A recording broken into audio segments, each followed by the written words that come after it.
صلوا على الحبيب صلى الله تعالى على محمد۔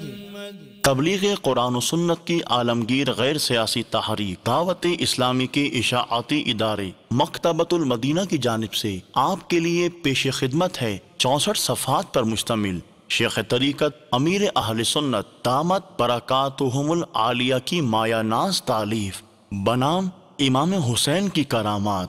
آپ اس رسالے میں جان سکیں گے کنویں کا پانی ابل پڑا، یزید کی عبرتناک موت، ابن زیاد کی ناک میں سانپ، عاشورہ کے فضائل اور اس کے علاوہ علم دین کے بے شمار مہکتے مدنی پھول۔ آپ اس رسالے کو دعوت اسلامی کی ویب سائٹ www.dawatیسلامی.net سے اردو کے ساتھ ساتھ عربی، انگلش اور سندھی زبان میں بھی ڈاؤن لوڈ کر سکتے ہیں۔ آج ہی اس رسالے کو مکتبۃ المدینہ کی مختلف شاخوں سے حاصل کیجیے۔ نیز شادی غمی کی تقریبات، اجتماعات، اعراس اور اجتماعات میلاد وغیرہ میں مکتبۃ المدینہ کے شائع کردہ رسائل تقسیم کر کے ثواب کا ڈھیروں خزانہ حاصل کیجیے۔ صلو علی الحبیب صلی اللہ تعالی علی محمد۔ مجھے اپنی اور ساری دنیا کے لوگوں کی اصلاح کی کوشش کرنی ہے انشاءاللہ۔